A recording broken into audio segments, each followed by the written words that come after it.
One of the biggest obstacles to English fluency is invisible.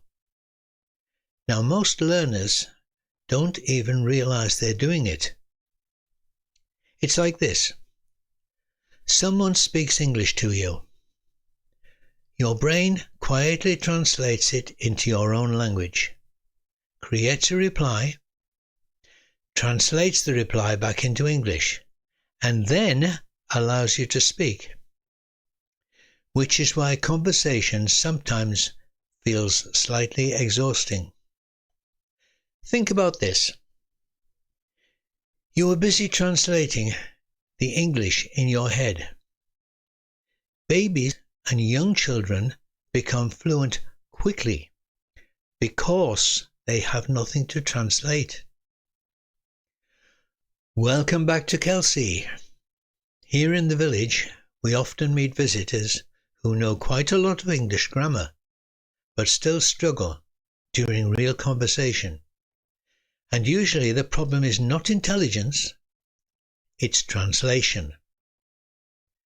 What you need to realize is that fluent conversation happens too quickly for translation. The thing to remember is that you don't need to speak quickly when you answer, but you need to listen. While you're translating, you are not listening. Your brain is busy. Real conversation does not live in dictionaries.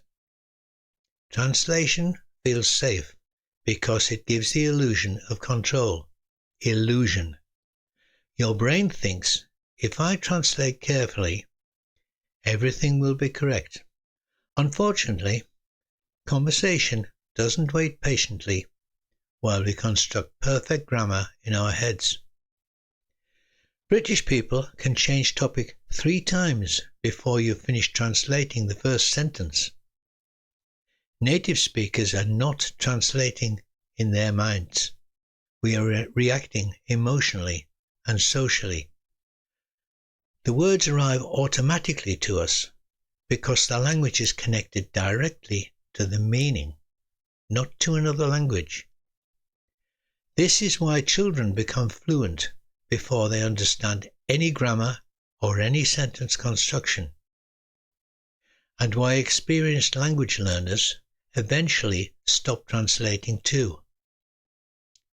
At some point, English starts becoming its own thing inside your mind.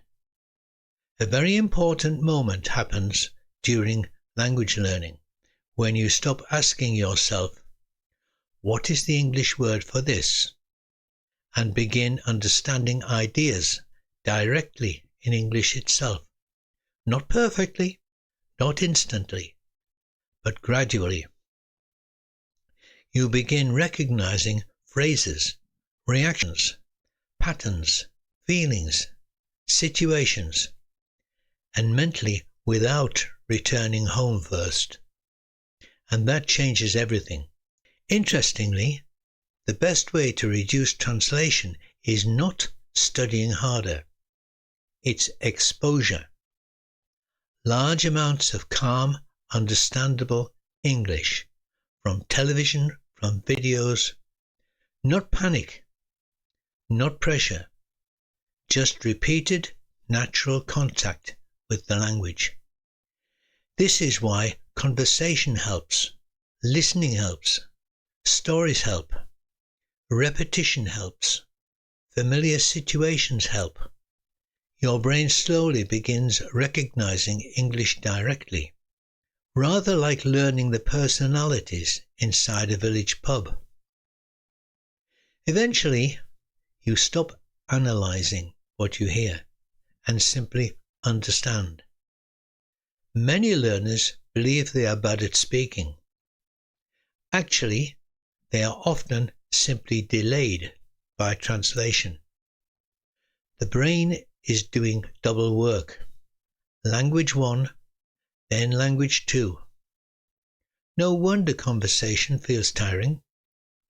And this delay creates hesitation, panic, and particularly loss of confidence, which then creates even more translation a wonderfully inefficient cycle. One surprising discovery for many learners is that they already understand far more English than they believe. The problem is often not knowledge, it is trust. They do not yet trust themselves to react naturally, so they retreat back into translation. But confidence grows through use, not perfection. Anyway, thank you for spending a little time with us here again in Kelsy. And remember, fluency begins improving dramatically when English stops becoming a translation job and starts becoming a feeling. Until next time, take care.